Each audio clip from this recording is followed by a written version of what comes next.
अस्सलाम वालेकुम class. Okay, आप लोग फ्रेश होंगे और लेक्चर सुनने के लिए तैयार होंगे। मेरे पास 18 लोग हैं, 19 हो गए हैं, 20 हो गए हैं तकरीबन, लेकिन मेरे ख्याल में 30 लोग अभी भी जो है वो एब्सेंट हैं। आप ये देख रहे होंगे कि अगर आप अपनी जो क्लास पोर्टल है यहाँ पे देखें तो जिस तरह हमारे पास सामने आ जाता है लेक्चर डाउनलोड हो जाता है, इस तरह आपकी अटेंडेंस भी डाउनलोड हो जाती है। अपनी अटेंडेंस कैलकुलेट कर लें, लास्ट लेक्चर्स जितने भी आपके हुए हैं, और ये भी अटेंडेंस ऑटोमेटिकली डाउनलोड हो जाती है। तो काइंडली सब लोग से गुजारिश है कि वो प्रेजेंट रहा करें यहाँ पे, ताकि एक हेल्दी इन्वायरमेंट जो है ना वो बने और जो आपका एक्चुअल वर्क है वो सही तरीके से पाए तक मिल तक पहुँचे। चैप्टर कौन सा पढ़ रहे थे हम? चैप्टर मेरे ख्याल में 4 पढ़ रहे थे, और उसमें अगर आपका लास्ट टाइम मैंने डिग्री ऑफ फ्रीडम की बात की थी और जनरलाइज कोऑर्डिनेट की बात की थी कि हमें 6 जनरलाइज कोऑर्डिनेट चाहिए डिग्री इक्वेशन ऑफ मोशन को मॉडल करने के लिए।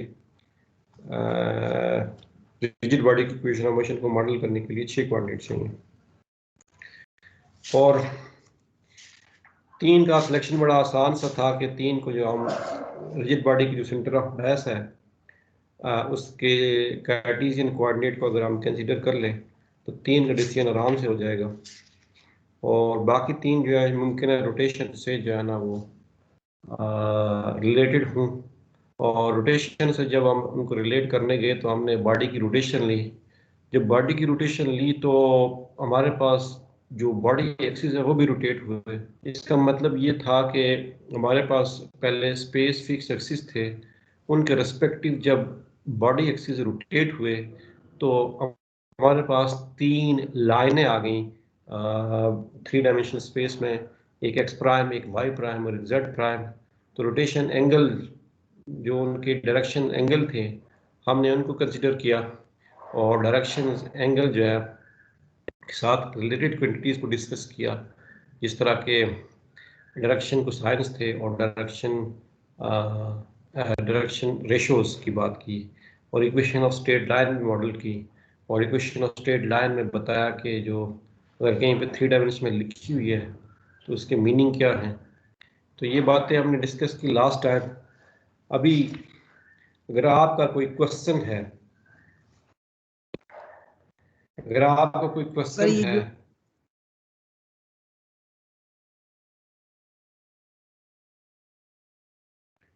जी बोले शाबाश। सर सर ये जो आपके नाम 3 कोऑर्डिनेट्स जो आपने रोटेशन से लिए हैं सर, वो ट्रांसलेशन से भी हो सकते हैं या इस केस में सिर्फ हम रोटेशन ले रहे हैं?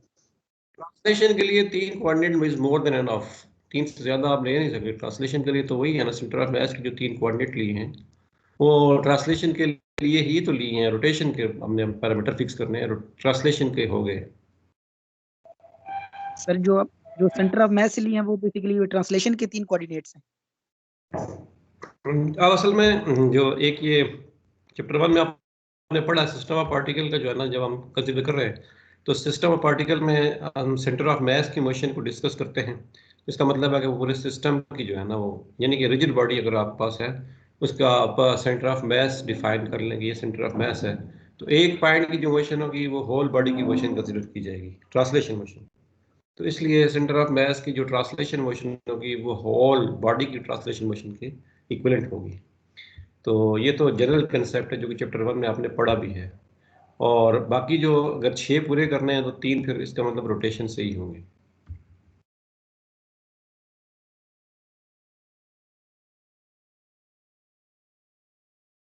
Any other question?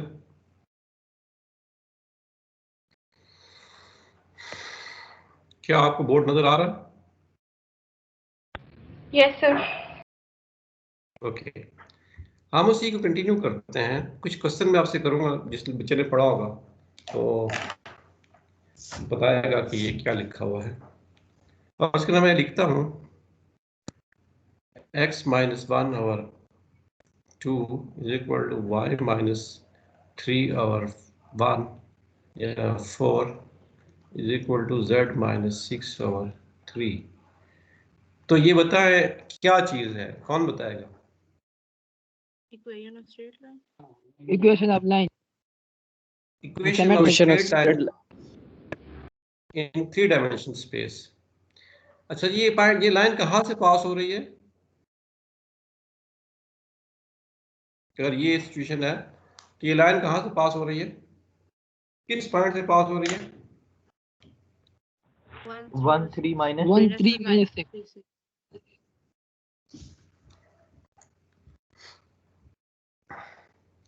1 3 माइनस 6 से पास हो रही है। इस डायरेक्शन को साइंस क्या होंगे इसके?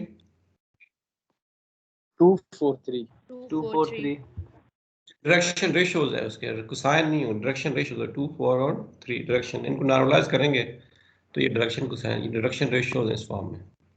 तो ये थी आपके पास, ये आपको पता चल गया, जिस बच्चे ने पढ़ा है उसको पता है कि ये क्या चीज़ है और इसको किस तरह हैंडल करना है। बहरहाल हमारा मेन ऑब्जेक्टिव ये नहीं था, हमारा मेन ऑब्जेक्टिव था कि वो रोटेशन के 3 पैरामीटर जो है ना वो डिफाइन करें। तो हम वापस फिगर पे आते हैं जो लास्ट टाइम हमने बनाई थी।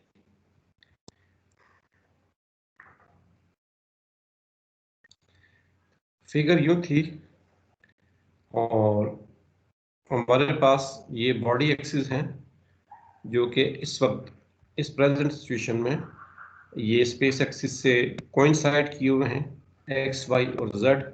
यूं ही बॉडी रोटेट होगी तो क्या होगा, एक्स जो है वो एक्स प्राइम बन जाएगा और वाई जो है ये वाई प्राइम बन जाएगा और जेड जो है ये जेड प्राइम बन जाएगा। अब ये जो एक्स प्राइम है ये लाइन है 3 डायमेंशन स्पेस में, तो इसका जो एंगल मैंने यहाँ पर डिफाइन किया था थीटा 1 1 था, और इसका इस लाइन का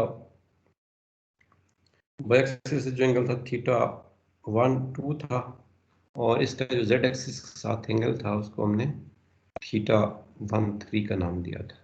फिर इस तरह वाई एक्सिस का जो वाई एक्सिस को अगर हम कंसीडर करें, ये जो एंगल है एक्स के साथ इसको थीटा 2 1, और इसका वाई के साथ जो एंगल होगा उसको थीटा 2 2, और इसका जेड एक्स के साथ जो एंगल होगा उसको हम थीटा 2 3 का नाम दिया था।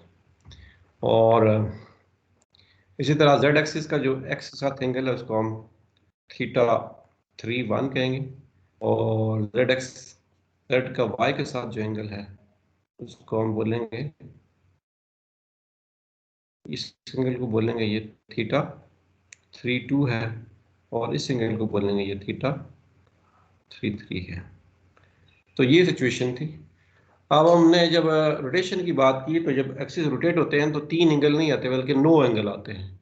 अब इन 9 में से कौन से 3 जनरलाइज कोऑर्डिनेट हम चॉइस ले सकते हैं, ये इस वक्त ये प्रॉब्लम नहीं है, बल्कि आपने 9 बनाए हैं, इसकी कुछ प्रॉपर्टीज पढ़ते हैं और फिर आयलर एंगल का जो टॉपिक होगा वहां पे हमें बताया जाएगा कि इन 9 में से कौन से 3 जो हैं वो जनरलाइज कोऑर्डिनेट हम उनको ट्रीट कर सकते हैं। बहरहाल ये 9 जनरलाइज 9 आपके पास एंगल्स आ गए। ये डायरेक्शन एंगल्स हैं, इनके डायरेक्शन को साइन भी आप फाइंड कर सकते हैं।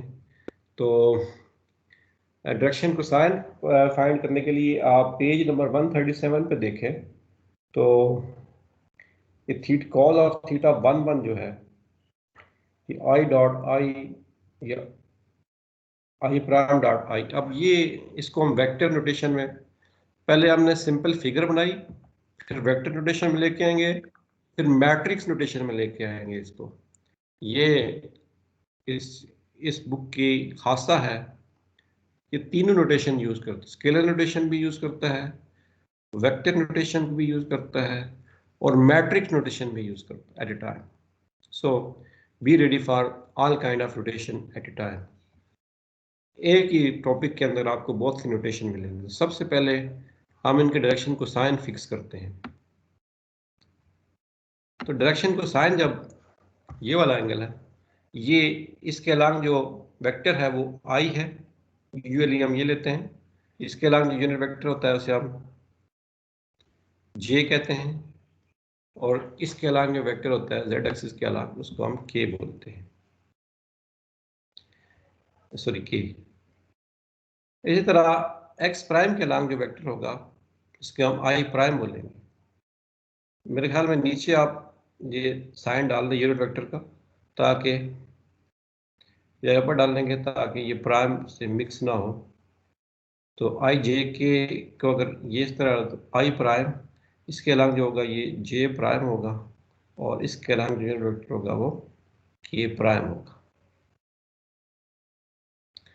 तो अब मुझे आपको पता है कि डॉट प्रोडक्ट आपने जो पढ़ा था एफएससी लेवल पे, वेक्टर का डॉट प्रोडक्ट जो आपने मैट्रिक लेवल पढ़ा था, इसलिए पढ़ा था कि आप इसको यूटिलाइज कर सके मैकेनिक्स के अंदर। तो अगर ये एंगल फाइंड करना है आपने और ये वेक्टर्स आपके पास हैं, तो आप किस तरह ये एंगल फाइंड करेंगे? रिलेशन है, दो वेक्टर के दरमियान एंगल है आपके पास, उसको फाइंड करने का क्या तरीका है?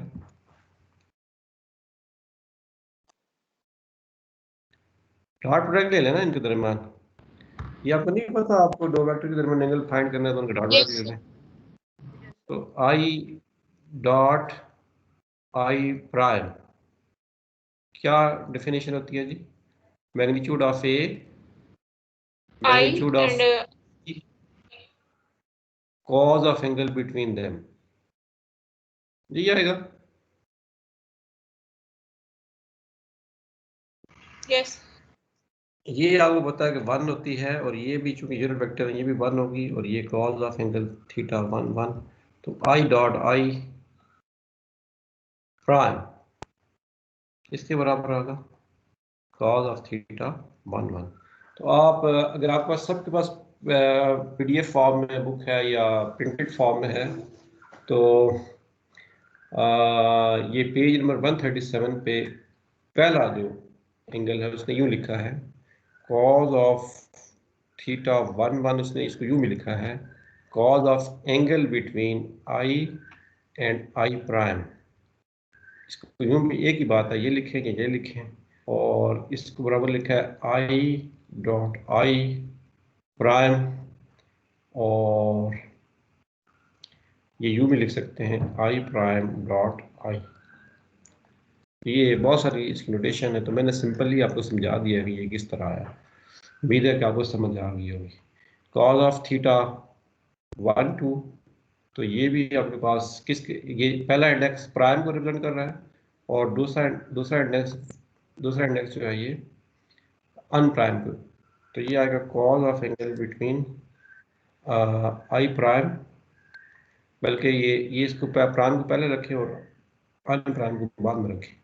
Cos of angle between i prime and j, तो ये आएगा आई प्राइम डॉट जे, चूँकि डॉट प्रोडक्ट कम्यूटेटिव होती है तो इसको आप लिख सकते हैं जे डॉट आई प्राइम। तो ये दूसरी इक्वेशन लिखी हुई है वहाँ पे 4.2 जो है इसका दूसरा कंपोनेंट लिखा है। इस तरह सारे कंपोनेंट आप लिख सकते हैं यहाँ पे। ये चीज़ समझ आई है आपको? यस। ये बच्चे बैठ, यस सर। यहाँ पे मेरे पास अभी मैं देखता हूँ कि मेरे पास बच्चे कितने बैठे हुए हैं। माशाल्लाह से सारे ही प्रेजेंट होने चाहिए। 29 बच्चे हैं, जबकि क्लास मेरे ख्याल में 59 की है। मुझे समझ नहीं आ रही बाकी पढ़ेंगे किस तरह, क्या ना अटेंडेंस 80% ना हो तो कुछ लोगों को हम ऐसे ही फारा कर देंगे, और कुछ को जो है इम्तिहान देने की जो है ना बारी, ताकि बर्डन कम हो, और ऐसे ही जो है ना बीच में। और ये भी उनका होता है कि ऑनलाइन हो जाएगा एग्ज़ाम ऑनलाइन नहीं होगा। अब 11 से मेरे ख्याल में खुल रही यूनिवर्सिटी, तो आप इंशाल्लाह ये फिज़िकल एग्ज़ाम होगा। सो सर ओपन हो रही कुछ यूनिवर्सिटी? चूँकि उन्होंने 28 को स्कूल का कहा है, यूनिवर्सिटी का तो नहीं कहा ना। यूनिवर्सिटी का तो ये था कि 12 तक बंद, 11 तक बंद। तो अभी पता नहीं है मुझे, मैं कंफर्म तो नहीं कर सकता आपको, लेकिन उम्मीद यही है कि चूँकि उन्होंने यूनिवर्सिटी की बात ही नहीं की, जो अभी खफकत महमूद साहब की जो मीटिंग हुई है, तो उन्होंने तो यूनिवर्सिटी की बात नहीं, इसका मतलब यूनिवर्सिटी खुल जाएगी, क्योंकि 19 को आपकी एफएससी लेवल खुल रहा है और 29 को आपका सारे ही 28 तक सारे जो है ना, देखते हैं क्या बनता है। बहरहाल आप ये देखें कि इससे आगे अब हमने आई प्राइम, जे प्राइम और के प्राइम को इन टर्म में देखें। आप इसको जरा गौर से देखेंगे तो एक सिंपल सी डेफिनेशन थी। अब आई प्राइम एक वेक्टर है, इस तरह मैं यहाँ पे लिखूं, एक वेक्टर लिखूं यहाँ पे 3 डायमेंशन स्पेस में, वैसे ही अगर मेरे पास एक वेक्टर आर है तो इसके किसको मैं लिख सकता हूँ, r is equal to x i plus y j, कोई भी कोऑर्डिनेट तो हो सकते हैं ना, इधर ये एक्स वाई को स्पेसिफाई करें तो फिक्स हो जाएगा। अभी ये फिक्स नहीं है, ये इधर भी हो सकता है, इधर भी हो सकता है, इधर भी हो सकता है। तो एक वेक्टर जब लिखा जाता है एक्स वाई और जेड कोऑर्डिनेट में, आई जे और के कोऑर्डिनेट में, तो उसको आप एक्सप्रेस कर सकते हैं इन टर्म ऑफ आई जे और के, अगर ये वेक्टर 3 डायमेंशनल स्पेस में है। तो आई प्राइम को देखें आप, आई प्राइम तो भी तो एक वेक्टर है ना 3 डायमेंशनल स्पेस में, तो हम आई प्राइम को, इसका मतलब है आई प्राइम को एक्सप्रेस कर सकते हैं इन term of I J and के। तो वो देखेंगे इस तरह करेंगे। तो इससे जो नेक्स्ट आपके पास आएगा, तो आई प्राइम को उसने लिखा है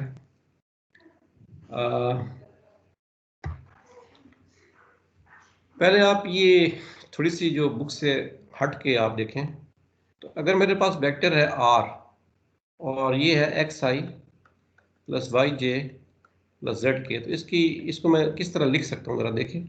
आर डॉट आई अगर मैं लिखूँ तो आर डॉट आई सिर्फ क्या आएगा जनाब, सिर्फ आई के साथ इसकी डॉट प्रोडक्ट लिख रहा है तो एक्स आ जाएगा।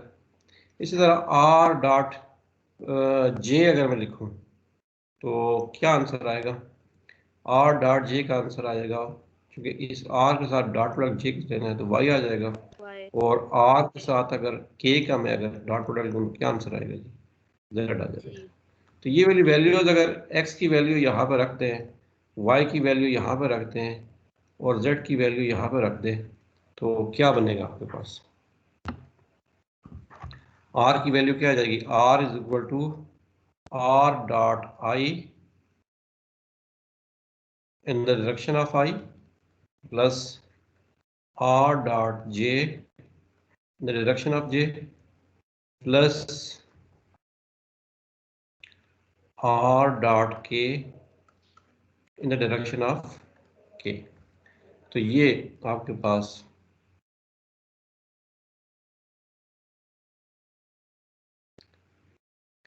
ये सही लिखा है, ये मैंने आर को ही लिखा है, सिर्फ इस फॉर्म में लिखा है। तो अगर आर को यूं लिख सकते हैं तो आई को भी, आई प्राइम को भी लिख सकते हैं, आर की जगह रिप्लेस कर दे आई प्राइम को, तो वैल्यू क्या आ जाएगी जी, i prime is equal to i prime dot I in the direction of i plus i prime dot j in the direction of j plus i prime dot k in the direction of के। अब इनकी values आपने निकाली हुई हैं, इसकी भी और इसकी भी।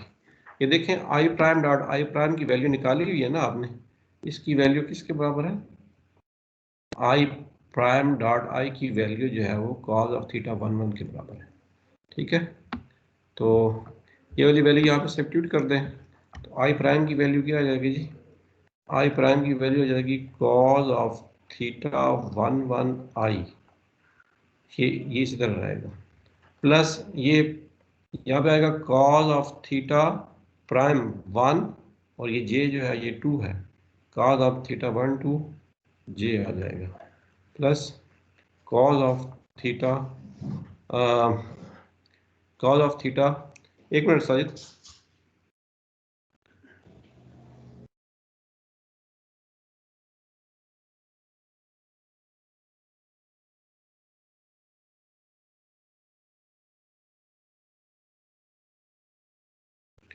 जी बेटा। तो इसी तरह ये आई प्राइम है कॉस ऑफ 1 3 के आ जाएगा। ये समझ आई है आपको? यस सर, आ गया। Okay, Yes, sir. अब हम ये इस तरह जे को हम लिखते हैं, जे प्राइम को आप लिखेंगे तो क्या वैल्यू आ जाएगी, जे प्राइम डॉट आई आ जाएगा ना पहला, क्योंकि आर की जगह हम जे प्राइम को रिप्लेस करेंगे, यहाँ पे भी, यहाँ पे भी, यहाँ पे भी और यहाँ पे भी। तो क्या वैल्यू आएगी, cause of theta 2 1 i plus cos of theta 2 2j plus cos of theta 3 3k।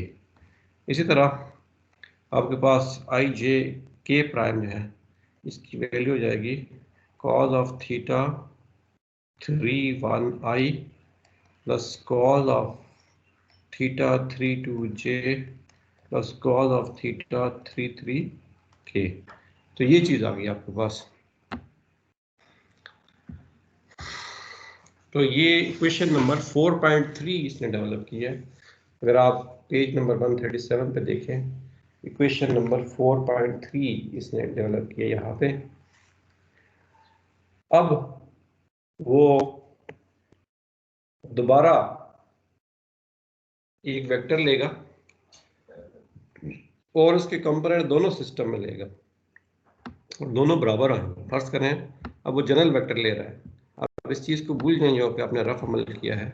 अब ये सिस्टम सारा मौजूद है, ये यानी कि एक्स वाई और जेड भी है, एक्स प्राइम वाई प्राइम और जेड प्राइम भी है। एक जनरल वेक्टर लेता है वो ये आर। इस वेक्टर को वो नाम देता है कि ये आर है। तो आर के दोनों सिस्टम में कंपोनेंट होंगे। आर को यूं भी लिख सकते हैं, r is equal to x i plus y j plus z k, और आर को यूं भी लिख सकते हैं x prime i plus y prime j, नहीं x prime i prime y prime j prime और plus z prime k prime. क्योंकि ये आई जे के सिस्टम में है और ये आई प्राइम, लेकिन है तो दोनों आर लेफ्ट साइड इक्वल है। इसका मतलब है इस तरह हम लिख सकते हैं r is equal to x i plus y j plus z k and this is equal to x prime i prime plus y prime j prime plus z prime k prime, दो system. अब आपने basically x y z और x prime y prime z prime में relation establish करनी है इससे। तो ये इक्वेशन नंबर 4.4 लिखी हुई है, ये भी आपको समझ आ गई हो। इक्वेशन नंबर 4.5 पे जब आते हैं तो एक्स प्राइम जो है लिखता है। अब आपने एक्स प्राइम को लिखना है कि ये आर डॉट आई प्राइम आ जाएगा। X prime is equal to r dot i prime आ जाएगा। तो आर के कंपोनेंट तो वही है आपके पास, क्या है x i plus y j plus z k, और आई प्राइम भी आपने, ये आई प्राइम की वैल्यू सर भी ये यहाँ पे किस तरह से लिखी है? ये मैंने ऊपर समझाया ना बेटा आपको। ये देखें कि आर डॉट आई जब करेंगे तो एक्स आएगा, आर डॉट जे ओके करेंगे सर। तो वाई आएगा। ये दोबारा हम कर रहे हैं। तो आर डॉट एक्स प्राइम किस आर, यानी कि आर यूं लिखा हुआ है ना, r is equal to x prime i prime y prime j prime z prime k prime. तो जब डॉट प्रोडक्ट में लूंगा आर का आई प्राइम के साथ, आंसर क्या आएगा, एक्स प्राइम आएगा ना। तो ये लिखा है, उल्टा करके लिखा है थोड़ा सा, आर को यूं, इसको यूं कर लिया, इसको यूं कर लिया, क्या है। तो ये चीज आ गई। अब डॉट प्रोडक्ट इसका लेना आई के साथ, आई ऊपर ये आई प्राइम ये लिखा हुआ, ये देखें ये आई प्राइम लिखा हुआ। डॉट प्रोडक्ट लेना है कॉस ऑफ थीटा 1 1 आई और plus cos of theta 1 2 J plus cos of theta 1 3 k. तो यहाँ से डॉट प्रोडक्ट लेंगे तो i dot i x cos theta 1 1 plus y cos theta 1 2 plus z cos theta 1 3। तो ये x prime in term of x आ जाएगा, ठीक है। तो ये आपने फर्स्ट टाइम रिलेशन एस्टेब्लिश की है कि देखें रिजिड बॉडी रोटेट हो रही है और हो क्या रहा है, उसका मैथमेटिक्स कितना आसान भी है और कितनी इसमें कैलकुलेशन इन्वॉल्व है। और इसी तरह अगर हम ये वाई प्राइम लिखना चाहें तो वाई प्राइम की वैल्यू क्या हो जाएगी जी, आर डॉट जे प्राइम,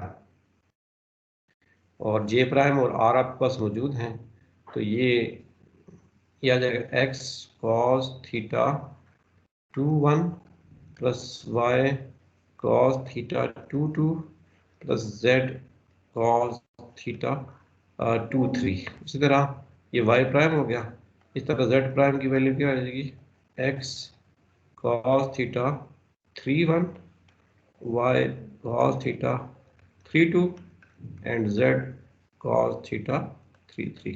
तो इस तरह आप जो है वो तीन जब मिलाएंगे x prime is equal to, इकट्ठा करके लिखें तो क्या वैल्यू आएगी जी, x cos theta 1 1 y cos theta 1 2 z cos theta 1 3, और वाई प्राइम की वैल्यू क्या हो जाएगी जी, x cos theta 2 1 plus y cos theta 2 2 plus z cos theta 2 3, z prime is equal to x cos theta 3 1 plus y cos theta 3 2 plus z cos theta 3 3। ये तीन equation, यानी कि आपने x प्राइम, y प्राइम और z prime में x y z में relation कायम किए, इन्वर्टेबल रिलेशन है। इसको आप मैट्रिक्स फॉर्म में, इनको इन्वर्स निकालना चाह रहे हैं तो आप इसको मैट्रिक्स फॉर्म में लेके आए। आप ये देखें कि ये वैल्यू आ जाएगी x prime, system of linear equation आ गया है, x prime y prime z prime, और ये आ जाएगा आपके पास cos theta 1 1 cos theta 1 2 cos theta 1 3 cos theta 2 1 cos theta 2 2 cos theta 2 3 cos theta 3 1 cos theta 3 2 and cos theta 3 3, और साथ आ जाएगा आपके पास एक्स वाई और जेड। तो अब ये देखिए मैट्रिक्स सामने आ गया है। आपने क्या किया था और उसका मैथमेटिक्स क्या आया है, आपने रिजिड बॉडी को सिंगल रोटेशन दी, मैथमेटिक्स में सामने क्या आया है, मैट्रिक्स सामने आया है, मैट्रिक्स ऑफ रोटेशन सामने आया है। आपने मैट्रिसेस क्यों पढ़े थे मैट्रिक में, और एफएससी में मैट्रिसेस क्यों पढ़े थे, क्योंकि रिजिड बॉडी मोशन में ये जनरेट होंगे मैट्रिसेस। रिजिड बॉडी मोशन को जब आप मैथमेटिकल फॉर्म में एक्सप्रेस करेंगे तो इस तरह के मैट्रिसेस जो है वो जनरेट होंगे। तो ये आपके पास क्वेश्चन 4.5 को आपने लिखा है मैट्रिक्स फॉर्म में।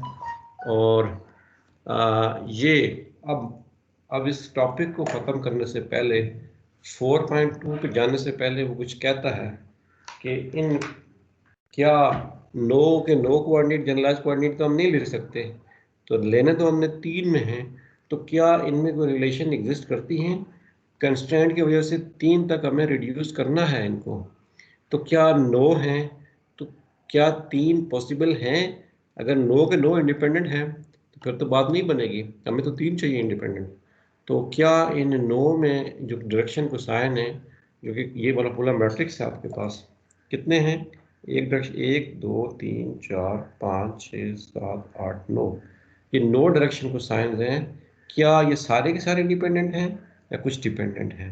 तो उसके लिए फिर ये पेज नंबर 136 पे आ जाएं, कुछ रिलेशन यूज़ करता है ये, और रिलेशन देखें और उनसे फिर हम ये डिसाइड करेंगे कि वेदर के नो इंडिपेंडेंट हैं या कुछ इनमें से डिपेंडेंट हैं। डिपेंडेंस और इंडिपेंडेंस का मैथमेटिकल फॉर्म किस तरह पता चलेगी, अगर इनमें कोई रिलेशन एग्जिस्ट, कंस्टेंट एग्जिस्ट करती है, कोई रिलेशन एग्जिस्ट करती है या कोई इक्वेशन एग्जिस्ट करती है नो में, तो इसका मतलब है फिर वो जितने रिलेशन होंगी उतने कोऑर्डिनेट रिड्यूस हो जाएंगे। तो इसके लिए वो कहता है कि आप जस्ट ये करें कि आपको पता है कि i dot j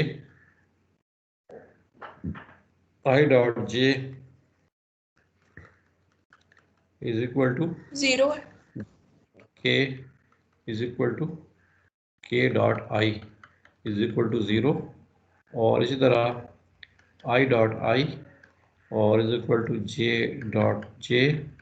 is equal to k dot k is equal to 1। तो ये रिलेशन जो है ना आपने एस्टेब्लिश करनी है। यहाँ से पता चलेगा कि ये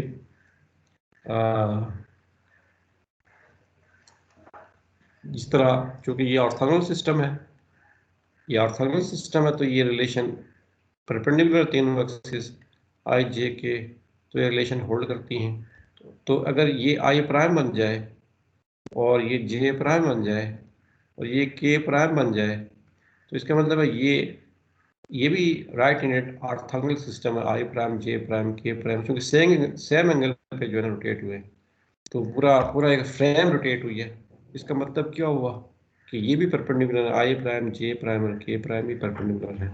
तो ये रिलेशन अगर इनमें अगर आप ये रिलेशन डेवलप करें तो आएगा i prime dot j prime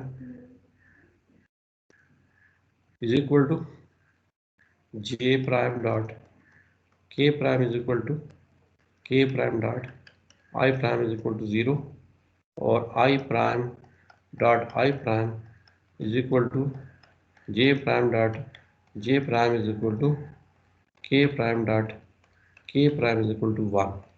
तो ये अब इनकी वैल्यूज हैं आपके पास, इनकी वैल्यूज यहाँ पे सब्स्टिट्यूट करते हैं। फर्स्ट की मैं करता हूँ, ये जो आई प्राइम और जे प्राइम है, मेरे पास क्या वैल्यू आती है ज़रा देखें। आई प्राइम और i prime dot j prime की वैल्यू लिखता हूँ मैं यहाँ पे।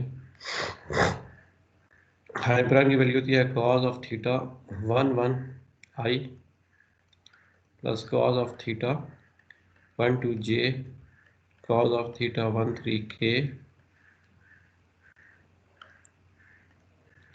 डॉट जे प्राइम की वैल्यू है जी cos of theta 2 i cos of theta 2 j cos of theta 3 k. तो जब इनको डॉट प्रोडक्ट हम लेंगे cos of theta 1 cos of theta 2 plus cos of theta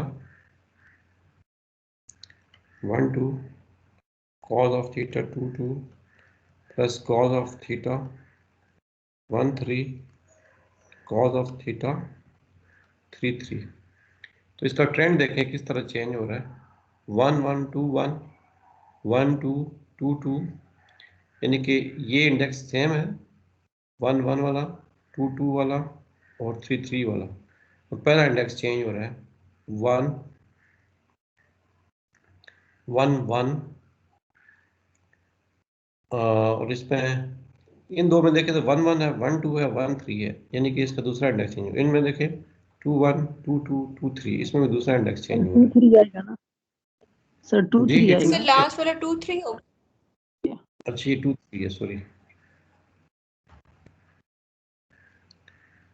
नहीं ये 1 3 रहेगा ना, ये 1 3 रहेगा, ये 2 3 रहेगा, ठीक है। तो ये 1 3 है, ये 2 3 है। तो पहला इंडेक्स को देखें तो 1 1 1 2 1 3, और दूसरा में यानी कि सेकंड इनका चेंज हो रहा है, और इस तरह दूसरे में भी सेकंड 2 1 2 2 और 2 3। तो इसी तरह अगर आप बनाना चाह रहे हैं दूसरा जे प्राइम, कितनी एक रिलेशन आ गई ना, ये एक रिलेशन आ गई, तो यहाँ से कितने रिलेशन जनरेट होंगी, 1 2 3 रिलेशन इस तरह की जनरेट हो सकती है ना, और 3 यहाँ से जनरेट हो सकती हैं। तो 3 और 3 6 रिलेशन एग्जिस्ट करती हैं इनमें। उसका मतलब है कितने इंडिपेंडेंट हुए, टोटल कितने हैं, और रिलेशन कितनी है, इंडिपेंडेंट कितने हुए, कौन बताएगा, शाबाश।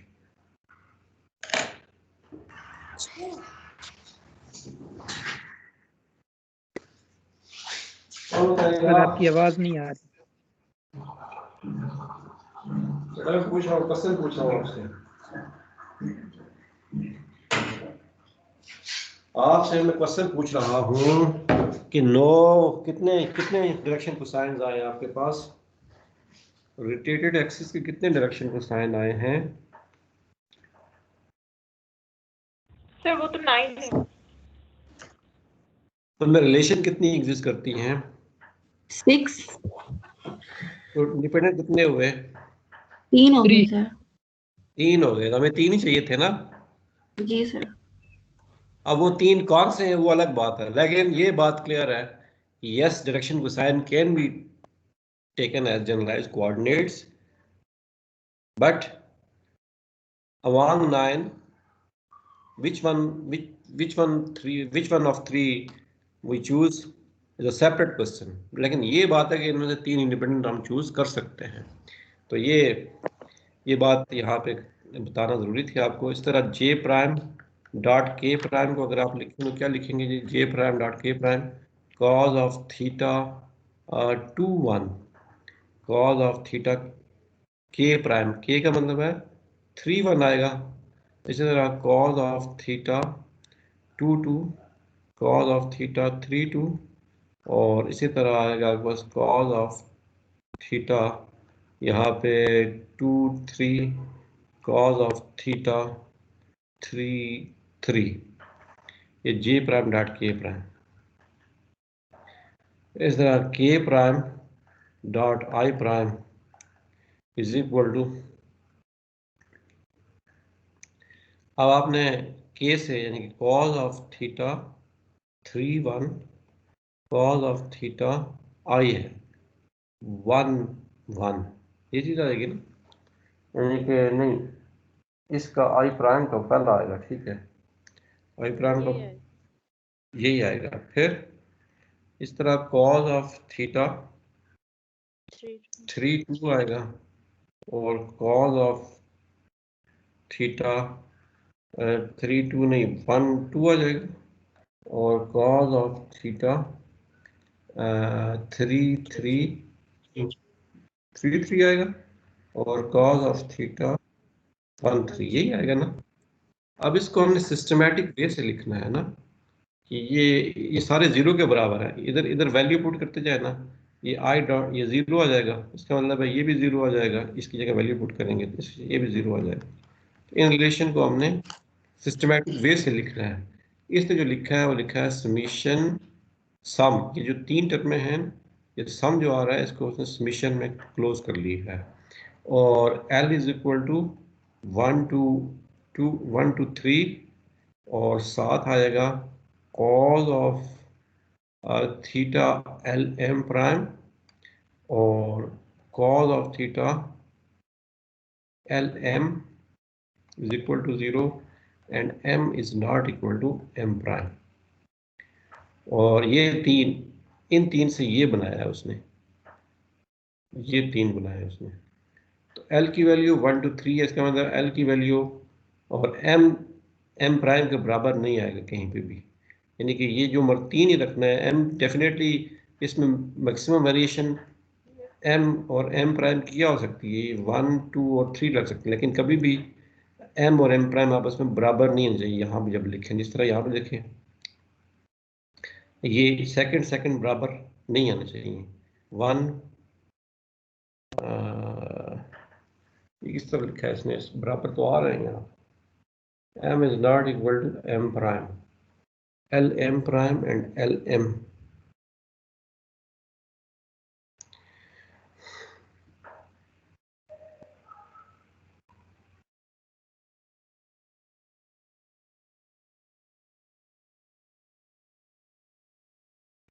बहरहाल इन तीनों से ये रिलेशन बनाइए, मैं आपको एक्सप्लेन करता हूँ। और बाकी 3 भी तो है ना, इस तरह आई प्राइम डॉट आई प्राइम ये किसके बराबर है, 1 के बराबर आएगा। और cos of theta 1 1 square plus cos of theta 1 2 square plus cos of theta 1 3 square ये 1 के बराबर आएगा। और इसी तरह जे प्राइम डॉट जे प्राइम करेंगे तो cause of theta 2 1 square cos of theta 2 2 square cos of theta 3 3 square is equal to 1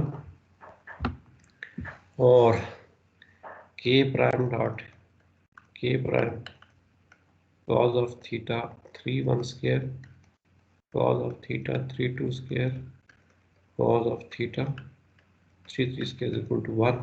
तो इन तीनों को मिला के उसने जो लिखा है वो इक्वेशन जो लिखी है उसने लिखा summation L is equal to 1 to 3 cos square theta l m is equal to 1। इन तीनों को मिलाएंगे तो ये आ जाएगा, यानी कि अब L की वैल्यू जब यहाँ पर रखेंगे, यहाँ पर L की वैल्यू रखेंगे, इसको खोलें एल की वैल्यू 1 रखेंगे तो क्या वैल्यू आ जाएगी, cos स्क्वायर थीटा 1m, फिर प्लस आएगा और cos स्क्वायर थीटा 1m का मतलब है 2m plus cos square theta 3m is equal to 1 आ जाएगा। अब m की वैल्यू कितनी पॉसिबल है, m की वैल्यू 1, 2 और 3, यानी m की वैल्यू 1 रखेंगे, m की वैल्यू 1 रखेंगे तो ये इक्वेशन आएगी, m की वैल्यू 2 रखेंगे तो ये इक्वेशन आएगी, और m की वैल्यू 3 रखेंगे तो ये इक्वेशन आएगी आपके पास। तो इन दोनों को मिला के जो उसने कंबाइंड फॉर्म में लिखी है, ये इक्वेशन नंबर 4.8 में समेशन की फॉर्म में लिखा है, और फिर इन दोनों को भी कंबाइन कर लिया है, दोनों समेशन को भी कंबाइन कर लिया है, ये डेफिनेशन यूज करते हुए delta l m is equal to 1, l is equal to m, और ये 0 आ जाएगा if l is not equal to m. और इन सारों को कंपेयर करें, यानी कि ये समेशन और ये समेशन को कंबाइन करें, टोटल जो उसने लिखा है summation l is equal to 1 to 3 और cos of theta l m prime cos of theta l m is equal to delta l m. तो ये जब बराबर होंगे, सॉरी एम एम प्राइम, जब ये m और m प्राइम बराबर होंगे तो ये आपको 1 देगा, और जब ये m और m प्राइम बराबर नहीं होंगे तो ये 0 देगा। ऊपर वाली 3 रिलेशन आ जाएंगी, ये जो ऊपर वाली 3 रिलेशन है ये 1 आएगा, और जब ये बराबर नहीं होंगे तो ये 0 आएगा। तो इन ये 3 और ये 3 मिला के उसने एक ही समेशन के अंदर लिखी हैं, और वो ये आ गया। ये 6 रिलेशन जो हमने बनाई हैं उसको कॉम्पैक्ट फॉर्म में लिखेंगे तो ये इक्वेशन आएगी आपके पास। तो ये समेशन So, किस तरह से लिखे, ये स्पीड कर ले। जमा कर दिया है ना इनको, 3 ये हैं जब m और m प्राइम आपस में बराबर हैं, और 3 ये हैं ऊपर वाली जब m और m प्राइम बराबर नहीं है। इनको खोलेंगे तो 6 रिलेशन आएंगे। तो वो ज़रा थोड़ा सा प्रैक्टिस करें बाई हैंड, आपको समझ आ जाएगी, यानी कि इसमें जब आप प्रैक्टिस करेंगे, थोड़ी देर सब्र करेंगे।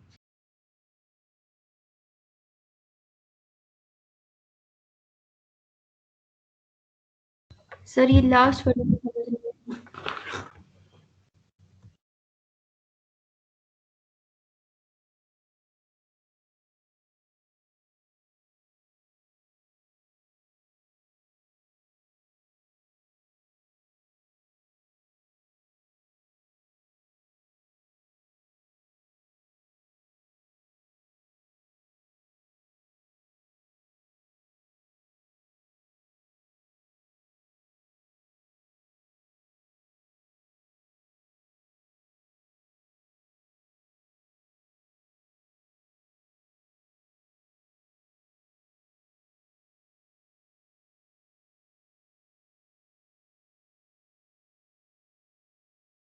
जी भाई, क्या क्वेश्चन है आपका बेटा? तो यहाँ पे डेल्टा एल एम नहीं तो होना चाहिए? डेल्टा एम एम प्राइम आ जाएगा, एल एम नहीं आएगा। एल तो समीशन, एल पे तो समीशन है ना, तो एम और एम डिफरेंट है, उन पे आएगा आपके पास। तो ये आप चेक करें ज़रा, इसमें मुख्तलिफ वैल्यू लेके चेक करें, फिर मुझे बताएंगे कि वो 6 रिलेशन आती हैं। जिनको जब ओपन करके लिखेंगे ना तो ये 6 रिलेशन आ जाएंगे जो आपने बनाई है। यहाँ तक अगर किसी का क्वेश्चन है तो आप कर सकते हैं, अदरवाइज फिर हम नेक्स्ट। जी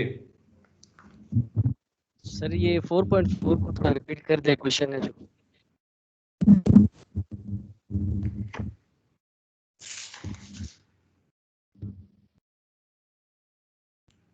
फोर 4.4 में जो वेक्टर है ना वो दोनों एक ही है ना। ये मैंने वेक्टर बनाया था यहाँ पे ऊपर, आप देखें।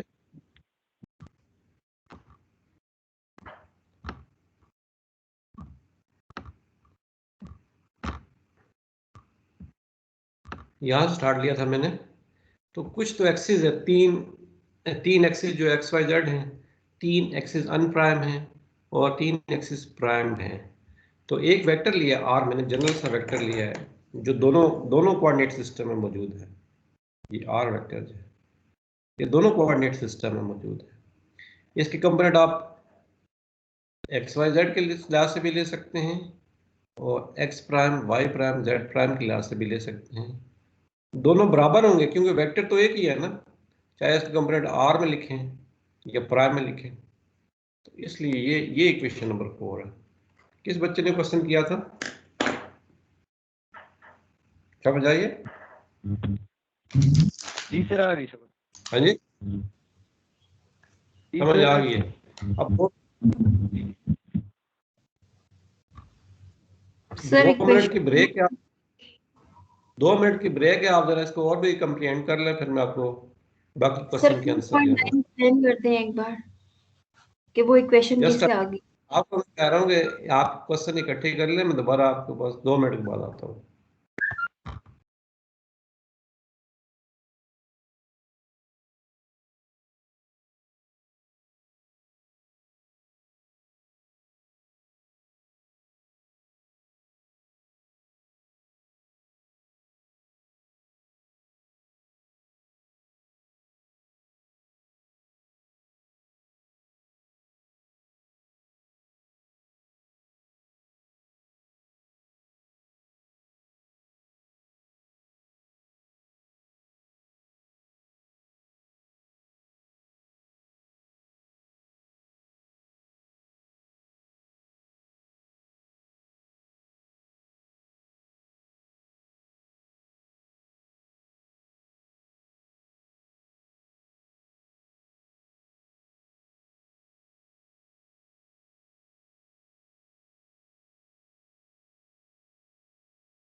जी बेटा जी, क्वेश्चन क्या आपका?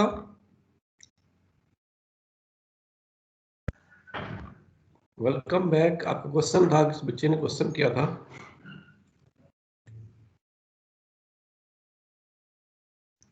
सर इक्वेशन 4.9 की समझ नहीं आई कि वो कैसे आ गई है, दोनों को कंबाइन करके जो हमने लिखा है।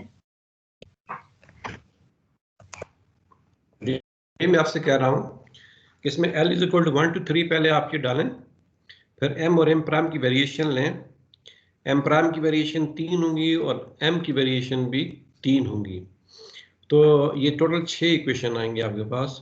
और राइट साइड पे जब M प्राइम और M बराबर होंगे तो 1 आएगा, यानी कि 1 वाले 3 आएंगे। और जब M प्राइम और M बराबर नहीं होंगे तो 0 आएगा। इसका मतलब ऊपर में 3 0 वाली 3 लाइनें आएंगी। तो ये आप प्रैक्टिस से करेंगे ना। यहाँ पे मतलब फर्स्ट करें मैं इसको खोलना शुरू कर दूँ, काफ़ी टाइम लगेगा। आप इसको एल की वैल्यू रखें 3, फिर एम प्राइम और एम की वैल्यू रखें, फिर देखें क्या बनता है।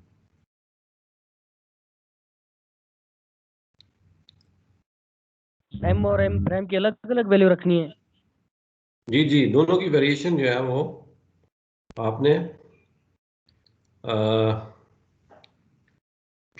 दोनों की वेरिएशन 1 to 3 तक रखनी है आपने।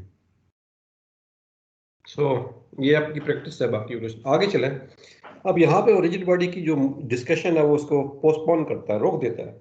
और चूंकि मैट्रिक्स सामने आया है तो बिल्कुल जो 0 लेवल का मैथमेटिक्स जिनको आता है उनके लिए फिर बताता है कि मैट्रिक्स होता क्या है, इसकी एंट्रीज क्या होती हैं, एडिशन सब्ट्रैक्शन क्या होती है, और फिर इसकी जो मैट्रिक्स है इसकी प्रॉपर्टीज कैसी हैं, सिमेट्रिक है, एंटी सिमेट्रिक है, ऑर्थोगोनल मैट्रिक्स है ये।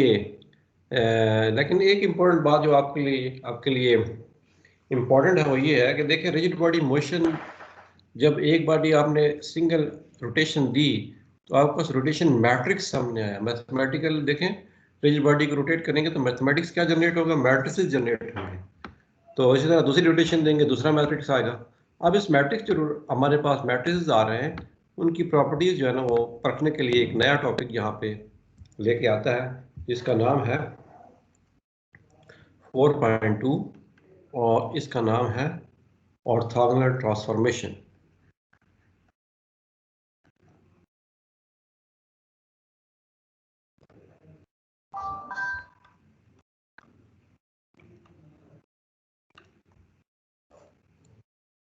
ये अब डिटैच हो गए हैं, हम अपने टॉपिक से डिटैच हो गए हैं।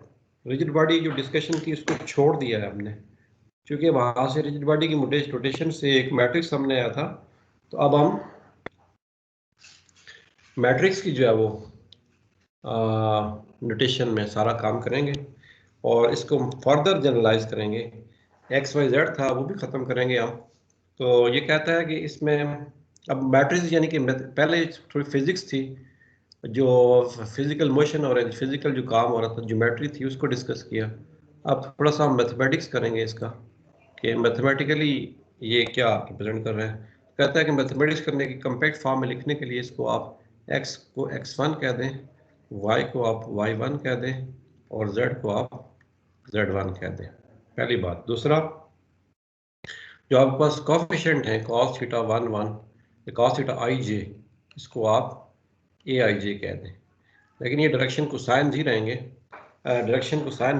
इनकी हैयत चेंज नहीं होगी, इनकी नेचर आपको पता होनी चाहिए कि नेचर क्या है। लेकिन इनको चूंकि जनरल सेंस में हम बात कर रहे हैं तो इनको आप aij कहेंगे। तो इसका मतलब क्या, हमारी इक्वेशन क्या बन जाएंगे हमारे पास। इक्वेशन नंबर अगर आपके पास है ये 4.5,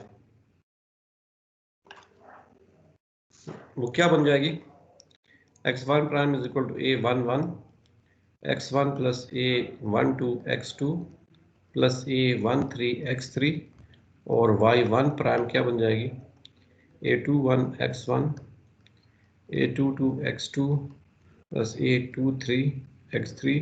तो y1 नहीं होगा बल्कि ये x1 है, ये x2 हो जाएगा।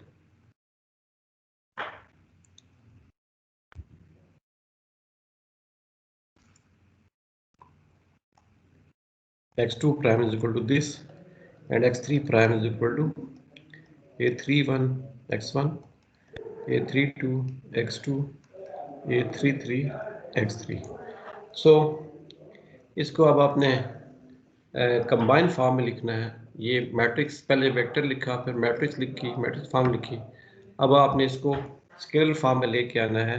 ये कहता है कि एक्स आई, इन तीनों को कंबाइन करेंगे आएगा x i prime is equal to a i j x j, और आई की वैल्यू जो होगी ये 1 2 और 3 रख सकते हैं, और जे पे समीशन है, जे की वैल्यू भी 1 2 3 है, और एक्स आई ये डमी, ये फ्री इंडेक्स है आई, और जे जो है ये डमी इंडेक्स, यानी कि इसके ऊपर समीशन है यहाँ पे। तो जब आप इसका आई की वैल्यू रखेंगे, आई की वैल्यू 3 रख सकते हैं, आई की वैल्यू रखेंगे 1, तो ये आएगा A1JXJ। अब J पे समीशन है क्योंकि ये 2 दफ़ा आया है, इसका मतलब क्या होगा A11X1 plus A12X2 plus A13X3। तो ये पहली इक्वेशन इसकी आ जाएगी। अब ये I की वैल्यू आपने रखी थी 1, इस तरह I की वैल्यू अगर रखेंगे 2, I की वैल्यू अगर आप रखते हैं 2, तो ये क्या बनेगा जी, x2 prime is equal to A2JXJ। अब J पे समीशन है, समीशन खोलें, A21X1 22X2 23X3, ये इसकी दूसरी लाइन आ जाएगी। इस तरह तीसरी लाइन, तो ये तीनों लाइनों को आपने कंबाइन करके लिखा तो ये देखिए कम्पैक्ट फॉर्म में आ गई आपके पास। इसमें जो AIJ स्क्वायर मैट्रिक्स है 3 into 3 का, और ये 2 कॉलम मैट्रिक्स है आपके पास। तो ये जनरल फॉर्म आपका इक्वेशन 4.12 प्राइम आ गई। और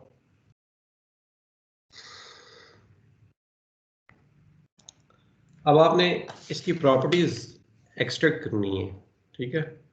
तो प्रॉपर्टीज एक्सट्रैक्ट करने के लिए आपको पहली प्रॉपर्टी आपने डेफिनेशन देनी है, उस डेफिनेशन को प्रूव करें या उस डेफिनेशन को जो है ना आपने बनाना यहाँ से है, डेफिनेशन देनी है ऑर्थोगोनल मैट्रिक्स क्या होता है और ऑर्थोगोनलिटी कंडीशन क्या होती है। ऑर्थोगोनल मैट्रिक्स या ऑर्थोगोनलिटी कंडीशन, सर इस पे समीशन भी आएगा ना from J equal to 1 to 3। जी ये मैंने बताया था कि समीशन लिखें ना लिखें, ठीक है। जब एक इंडेक्स रिपीट होता है तो आइंस्टाइन समीशन कन्वेंशन क्या कहता है कि इस पे समीशन आप डालें या ना डालें, समीशन होता है। ठीक है सर।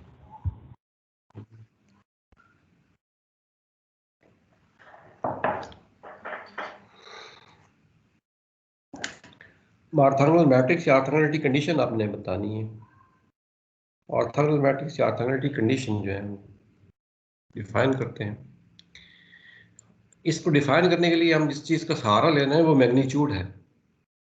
तो अगर आपके पास x i prime is equal to x i लिखा हुआ है, इसका मतलब क्या है, ये किसी वेक्टर की मैग्नीट्यूड है,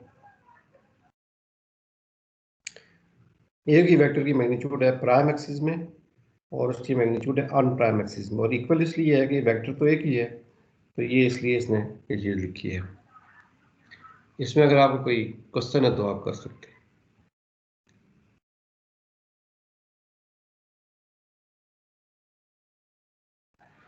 तो अब इसमें आप वैल्यू डालें, एक्स आई प्राइम की वैल्यू यहाँ से आप डाल सकते हैं ना, यहाँ से एक्स आई प्राइम की वैल्यू डाल सकते हैं यहाँ पे। तो क्या वैल्यू आएगी, AIJ XJ AIK। अब J को और फर्दर आप नहीं कर सकते, AIK क्योंकि ये J था तो J 2 दफ़ा आ गया, तीसरी दफ़ा नहीं आना चाहिए, इसलिए मैंने यहाँ पे चूंकि डमी है, J डमी है तो उसको KLM रख सकते हैं आप, डमी इंडेक्स को आप चेंज कर सकते हैं, यहाँ पे L भी हो सकता है, यहाँ पे K भी हो सकता है। तो मैंने यहाँ पे AIK XK लिखा और ये आएगा XI। तो अब इसको आप, चूंकि ये तो आप स्केलर मल्टीप्लिकेशन है, इसको आप लिख सकते हैं AIJ AIK और XJ XK is equal to XI। अब जब ये यानी कि सेम होंगे, J और K जब सेम होंगे तो ये और ये कैंसिल हो जाएंगे और इसकी वैल्यू 1 आएगी, और अगर J और K डिफरेंट हुए फिर इसकी वैल्यू 0 आएगी। तो इसको हम लिखेंगे, ये इक्वेशन ये शो करती है AIJ AIK is equal to delta JK, यानी इसकी वैल्यू 1 होगी if J is equal to K, और इसकी वैल्यू 0 होगी if J is not equal to K। इसका मतलब क्या हुआ कि ये जिस मैट्रिक्स के एलिमेंट्स, ये मैट्रिक्स के एलिमेंट्स हैं, जिस मैट्रिक्स के एलिमेंट्स ये कंडीशन सेटिस्फाई करें उस मैट्रिक्स को बोलते हैं ये ऑर्थोगोनल मैट्रिक्स है, और इस कंडीशन को बजाते खुद ऑर्थोगोनलिटी कंडीशन कहते हैं। यहाँ पे आपको कोई क्वेश्चन है तो आप बोल सकते हैं। ये एक्स जे है और ये एक्स के है और ये दोनों आई आई हैं। तो जब ये 1 1 होंगे, ये जे जे होंगे या के होंगे, तो आपको ये लेफ्ट साइड पे जो कोफिशिएंट है और राइट साइड पे कोफिशिएंट 1 मिलेगा। और अगर ये डिफरेंट हुए, तो इधर तो डिफरेंट है लेकिन राइट साइड पे डिफरेंट का कोफिशिएंट क्या है, एक्स जे एक्स के का कोफिशिएंट क्या है, 0 है। तो जब ये डिफरेंट होंगे तो आपको 0 मिलेगा, ये जे और के। और इधर अगर ये सेम हुए तो कोफिशिएंट आपको 1 मिलेगा। तो इस तरह ये जो मैट्रिक्स, क्योंकि ये मैट्रिक्स से हमने बताया, मैट्रिक्स कौन सा है, ये है x1 x2 x3, और ये ट्रांसफॉर्मेशन थी आपके पास a11 a12 a13 21 22 23 31 32 33। तो x1 x2 x3 ये प्राइम है। तो अब ये जो मैट्रिक्स, ये जो ए आई जे ए आई के क्या चीज़ें मैट्रिक्स की इंक्रीज है, इस मैट्रिक्स की इंक्रीज है, ये सारी इंक्रीज हो सकती हैं यहाँ पे। ठीक है, यहाँ पे जे की वैल्यू आप यहाँ पर डालें। जिस मैट्रिक्स की इंक्रीज ये कंडीशन सेटिस्फाई करें, इस मैट्रिक्स को बोलते हैं ये ऑर्थोगोनल मैट्रिक्स है। और इस कंडीशन को बजाते खुद कहते हैं ये ऑर्थोगोनलिटी कंडीशन है।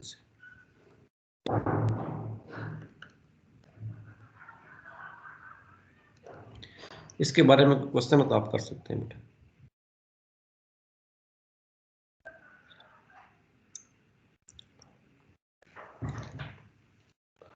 ये कंडीशन ड्राइव करने के लिए हमने किस चीज़ का सहारा लिया है, वेक्टर की मैग्नीट्यूड का। ये देखें एक्सिस है, एक x1 एक्सिस है, एक x2 एक्सिस है, एक x3 एक्सिस है, एक है x1 प्राइम, एक है x2 प्राइम और एक है x3 प्राइम, जो कि इनको रोटेशन से जो है नाम मिले हैं। तो एक वेक्टर यहाँ पर मैं बनाता हूँ, ये वाला वेक्टर है, इसके कोऑर्डिनेट हैं जी xi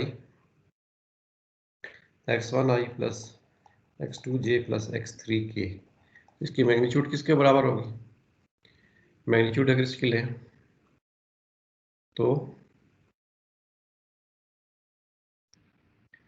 x1 square plus x2 square plus x3 square हो जाएगी, और अंडर रूट इधर स्क्वायर ले लें। तो अब ये देखेंगे, इसको आप लिख सकते हैं x1 x1 plus x2 plus x3 ये x1 ये सम है, सम की फॉर्म में लिखना चाह रहे हैं तो क्या आएगा xi। अब आई चूंकि इस इक्वेशन में रिपीटेड है, इसका मतलब इसके ऊपर सम है, तो ये इसने इस वेक्टर के जो कंपोनेंट लिखे हैं वो अनप्राइम के लिहाज से लिखे हैं। प्राइम के लिहाज से भी ये होगा, तो चूंकि वेक्टर एक ही है तो इसकी मैग्नीट्यूड चाहे प्राइम में लिखें, लेंथ जो है ना मैग्नीट्यूड इसकी लेंथ होती है, चाहे प्राइम में लिखें चाहे अनप्राइम में लिखें बराबर होगी। तो इस कंसेप्ट को यूज़ करते हुए हम यहाँ तक पहुँचे। तो अब ये जो कंडीशंस हैं इनको बोलते हैं ये ऑर्थोगोनलिटी कंडीशंस हैं, और इस किस्म के मैट्रिक्स को बोलते हैं, ये वाला जो मैट्रिक्स है इसको बोलते हैं ये ऑर्थोगोनल मैट्रिक्स है। आपको कोई क्वेश्चन हो तो आप कर सकते हैं।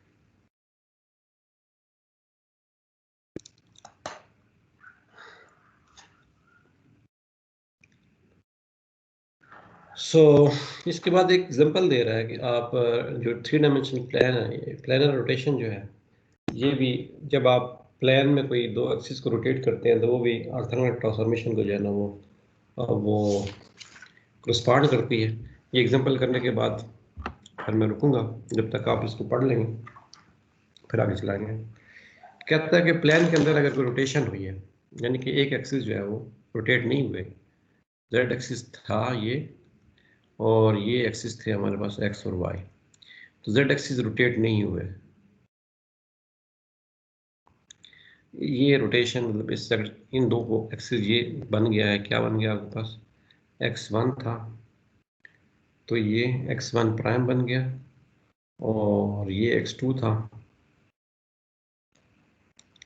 ये x2 प्राइम बन गया। तो ये एंगल थीटा और ये एंगल थीटा सब। तो अब इनके डायरेक्शन को साइंस लिखने हैं आपने, x1 प्राइम के और x2 प्राइम के। x3 प्राइम, x3 जो है वो x3 प्राइम के बराबर है, यानी कि पंखे का हैंडल है ये फिक्स रहा है और उसके दो पर वाला पंखा है। एक पर जब उसको हमने रोटेशन दी तो एक पर यहाँ से यहाँ पे आ गया और उसका एक पर यहाँ से यहाँ चला गया, जबकि तीसरा हैंडल जो है वो फिक्स रहा अपनी जगह पे। पहले रोटेशन से पहले x3 था, रोटेशन के बाद x3 प्राइम है, तो बराबर है, इसकी पोजीशन फिक्स होगी। तो प्रूव करेंगे इससे जो इस रोटेशन से जो मैट्रिक्स आएगा वो ऑर्थोगोनल मैट्रिक्स होगा। तो इस रोटेशन से मैट्रिक्स लिखने के बराबर क्या लिखना है जी? x1 x2 prime x3 prime. अब जितना एनालिसिस हुआ है उसके मुताबिक यहाँ मैं लिख रहा हूँ। तो पहला जो है ना, इसका डायरेक्शन कोसाइन लिखना है आपने। Direction cosine of x1 prime x1, तो ये आएगा कॉज ऑफ थीटा। फिर आपने x1 प्राइम का x2 के लिहाज से डायरेक्शन कोसाइन लिखना है। तो x2 का एंगल कितना है, x1 प्राइम का x2 का एंगल कितना है, कौन बताएगा? ये थीटा है, और ये एंगल कितना होगा? शाबाश, कौन बताएगा? 1 होगा।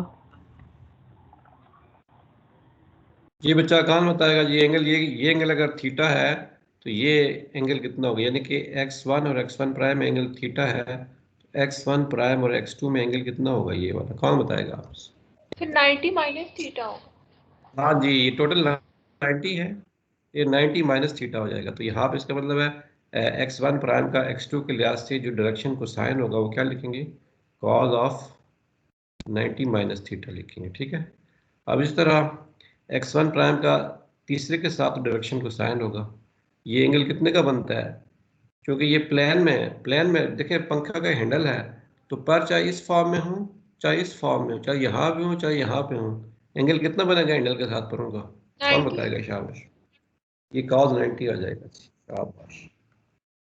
अब इसी तरह x2 को देखें, x2 की डायरेक्शन को साइन चाहिए हमें। x2 की डायरेक्शन को साइन जब चाहिए तो ये एंगल चाहिए। ये एंगल कितना बनेगा आपके पास? इतना थीटा है और इतना आपके पास 90 है। क्या ख्याल है? ये 90 प्लस प्राइम है। अच्छा, ये आएगा कॉज ऑफ 90 प्लस थीटा। और इस तरह x2 का x2 प्राइम के साथ एंगल कितना है बताएं? शाबाश, कॉज ऑफ थीटा आ थीटा। जाएगा ना, थीटा ही आएगा। इस तरह x2 प्राइम का x3 के साथ एंगल कौन बताएगा? अब पता चलेगा आप। शाबाश, x2 प्राइम का x3 के साथ एंगल कितना है? cos 90 शाबाश, 90 रहेगा, क्योंकि ये हैंडल है, ये हैंडल है और ये उसके पर हैं। और इसी तरह आप x3 प्राइम का x1 के साथ कॉज लेना है। जो एंगल है x3 का x1 के साथ कॉज कितना है? 90। शाबाश, कॉज 90 डिग्री है। इसी तरह x3 का x2 के साथ एंगल कितना है? 90। cos 90 cause 90 degree. और x3 का x3 के साथ एंगल कितना है? शाबाश, x3 का cos x3 के साथ एंगल कॉज 0 डिग्री आ जाएगा ना। और ये मैट्रिक्स बन गया आपके पास x1 x2 और x3 में। ये हमने प्लेन में रोटेशन दी है, तीसरा एक्सिस को रोटेट नहीं किया है। तो क्या प्रूव ये करना है कि ये जो मैट्रिक्स बना है ये ऑर्थोगोनल मैट्रिक्स है। इसको ज़रा ठीक करके लिखते हैं। कॉस थीटा तो यही रहेगा, cos theta, cos 90 minus theta किसके बराबर हो जाएगा? शाबाश, कौन बताएगा? sin theta ये शाबाश, ये आपने जब सारा पढ़ा था ना कैलकुलस में, इसलिए पढ़ा था कि आप यहाँ में इसमें जो है ना यूज कर सके। तो cos 90 की वैल्यू क्या हो जाएगी? 0 हो जाएगी। 90 प्लस थीटा किसकी? शाबाश, अब बताएंगे। cos 90 plus theta minus sine theta आ जाएगा। और ये cos थीटा और ये 0 और ये 0, ये 0, ये 1 आ जाएगा। तो ये मैट्रिक्स आपके पास बना है जो कि x1 प्राइम x2 प्राइम और x3 प्राइम को रिलेट कर रहा है। x1 x2 और x3, इस मैट्रिक्स को प्रूव करने के लिए ऑर्थोगोनल मैट्रिक्स है। इसमें आप फिक्स कर लें a11 किसके बराबर हो गया जी? a12, a13, a21, 22, 23, 31, 3 2 3 3। अब वो ऑर्थोगोनैलिटी कंडीशन क्या है? ये ऑर्थोगोनल मैट्रिक्स उस वक्त होगा जब ये ऑर्थोगोनैलिटी कंडीशन को सेटिस्फाई करे। ऑर्थोगोनैलिटी कंडीशन क्या है? ए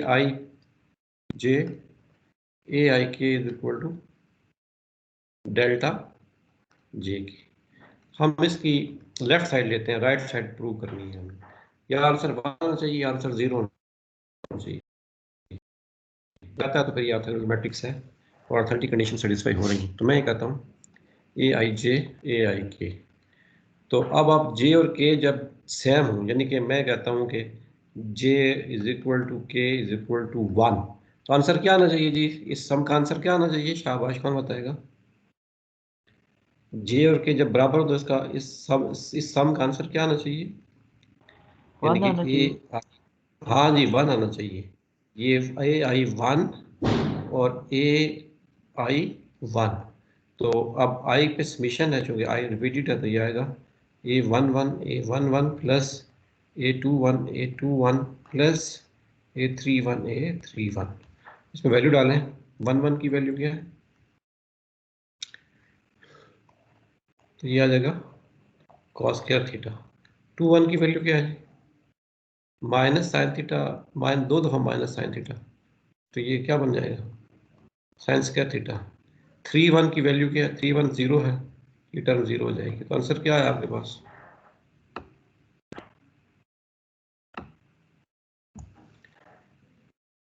1 कॉस स्क्वायर थीटा 1 आ गया। तो इसका मतलब है अब जे और के जो है ना वो 2 करके देखें तो भी आंसर क्या आना चाहिए? यानी कि A I 2 क्या बनेगा? A12 plus A22 plus A32 value डाले इसमें। A12 की वैल्यू क्या है? शाबाश शाबाश। A12 की वैल्यू है साइन थीटा sin और 22 की वैल्यू क्या है? Cos theta. तो ये तो आसान है। और 32 की वैल्यू क्या है? 32 की वैल्यू है 0। यही है ना? ये वैल्यू डालना है यहाँ पे, तो क्या बचेगा आपके पास? Sine square theta plus cos square theta plus 0। ये भी आपके पास क्या आएगा? 1। तो ये भी ट्रू हो गया। अब क्या रहता है? अब रहता है J is equal to k is equal to 3। A I 3 is equal to A13 A23 A33 1 3 0 है, 2 3 0 है और ये 1 और ये 1। आंसर फिर आपके पास 1 आ गया। तो जब ये जे और के बराबर हैं तो आंसर हर दफ़ा क्या आया आपके पास? 1 आया है। अब जे और के जब डिफरेंट होंगे तो यानी कि इसमें आपने 9 क्वांटिटीज आपने बतानी है। जब जे 1 होगा और के जो होगा वो 2 होगा, तो इस केस में AI 1 AK 2 नहीं बनता है ना? तो इसका सॉरी AI 2 आई यहाँ पे आई है, यहाँ पे भी आई है। AI 1 AI 2। अब आई पे समीशन खोलें। A11 A12 plus A21 A22 plus A31 A32। अब इनकी वैल्यूज डालें। 1 1 1 2 की वैल्यू क्या है जी? आप हाँ जी 1 1 cos cos theta theta sin और 1 2 की वैल्यू साइन थीटा, 2 1 की वैल्यू माइनस साइन थीटा और 2 2 की वैल्यू cos थीटा। ये वाली वैल्यू डालें यहाँ पे।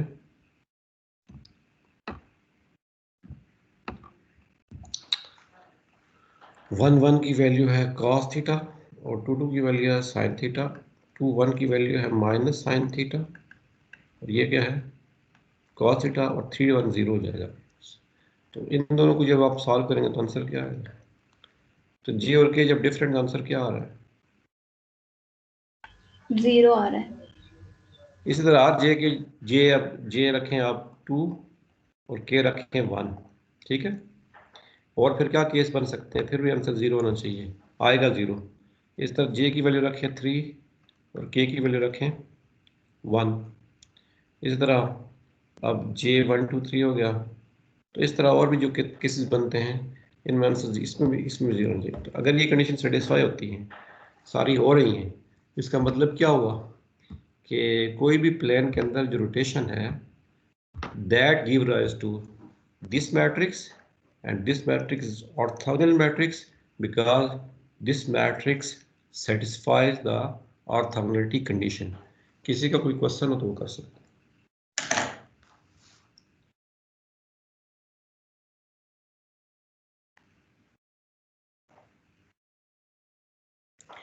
नहीं है तो फिर इंशाल्लाह आज के लिए कल मुलाकात होगी आपसे, जिसकी ऑर्थोगोनैलिटी कंडीशन की फर्दर प्रॉपर्टीज देखनी है हमने, और कुछ इसका अलजबरा देखना है। तो कल तक के लिए इजाज़त दें और पढ़ के आइएगा, क्वेश्चन कीजिए। जी क्या कितने % चांसेस है कि यूनिवर्सिटी खुल जाएगी और एग्जाम फिजिकल हुए? एग्ज़ाम अगर हुए इधर तो भी मुश्किल है और ना हुए तो भी मुश्किल है। आपने इसलिए मैं आपको वार्न कर रहा हूँ, सब लोग जो है वो तैयारी कर रहे हैं, आए लेक्चर अटेंड करें, वरना मुश्किल हो जाएगा। मेरे ख्याल में मुझे तो नहीं लग रहा कि उन्होंने यूनिवर्सिटी को आगे बंद हो जाए। यूनिवर्सिटी बंद नहीं होगी, 11 से हमने टाइम दिया था, उसके बाद नोटिफिकेशन कोई नहीं है। कोई आया तो मैं आपके साथ शेयर करूँगा। ठीक है, अल्लाह हाफिज़। ओके सर, अल्लाह हाफिज।